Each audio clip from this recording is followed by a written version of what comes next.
Nou, vandaag ga ik jullie alles vertellen over het aan laten meten van laarzen. We hebben heel veel laarzen bij ons in de winkel. We hebben zowel Maattabel laarzen als maatwerk laarzen. Het verschil daartussen is dat als wij laarzen op maat laten maken, dan gaan wij je voeten echt en je benen op meerdere punten opmeten en wordt het echt helemaal op maat gemaakt.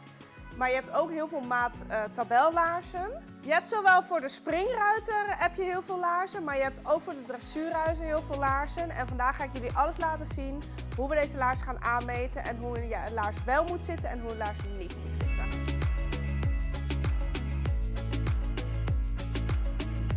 Wij hebben in de winkel heel veel verschillende laarzen. We hebben Ariat, De Niro, we hebben Petri laarzen.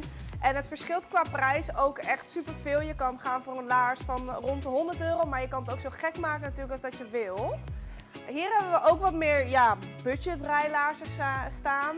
Die verschillen een beetje van de 100 tot 300 euro, maar net wat je wil en wat je wensen zijn.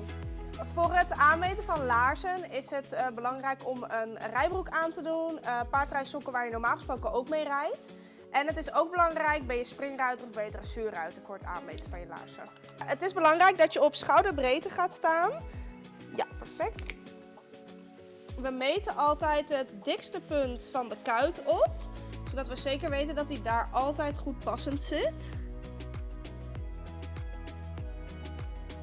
Het is ook belangrijk om beide kuiten op te meten, want sommige mensen hebben nog wel eens een verschil erin zitten.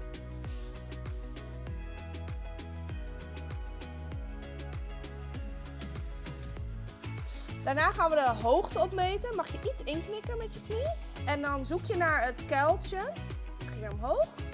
En vanuit daar kan je de hoogte opmeten aan de achterkant.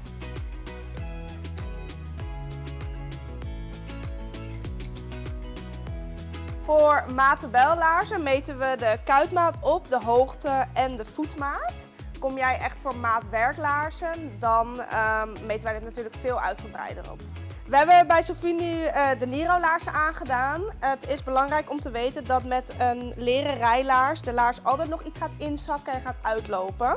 Inzakken doet hij op het punt bij de enkel en uitlopen kan zowel in de voet als op de kuit. Zo'n rijlaars gaat op den duur steeds comfortabeler zitten. Wat belangrijk is bij een rijlaars is dat de hoogte natuurlijk niet te hoog is. Hij moet onder de knie komen. Achterop mag je ook niet te hoog zijn, want als je dan door je knie heen gaat, dan gaat dat echt wel op den duur zeer doen. Hij mag echt wel hoog aangemeten worden, een rijlaars, maar hij mag zeker niet in de knieholte zitten. Dan nog een tip voor het aantrekken van je rijlaars. Gebruik een oude veter en doe je vinger achter de rits, zodat hij niet in je sok komt te zitten.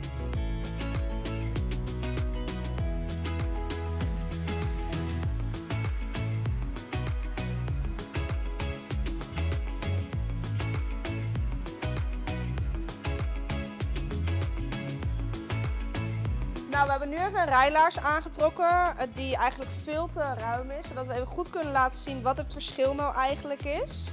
Je ziet dat deze rijlaars echt veel ruimte heeft rondom de kuit. Ik kan heel mijn hand erin steken en daardoor gaat hij ook helemaal afstaan. Nou, dan hebben we nog even een laars aangetrokken waarbij je ook heel goed kan zien dat deze laars natuurlijk niet goed passend is. Hij is allereerst veel te laag. En hij is veel te ruim rondom de kuit. Als springruiter wil je natuurlijk niet dat je laarzen te hoog zijn. Als dressuurruiter wil je natuurlijk ook niet te hoge laarzen, maar dan mogen ze echt wel wat hoger aangemeten worden. Als springruiter wil je dat liever niet, omdat je natuurlijk goed de buiging moet kunnen maken. Maar dit is natuurlijk wel echt veel te laag.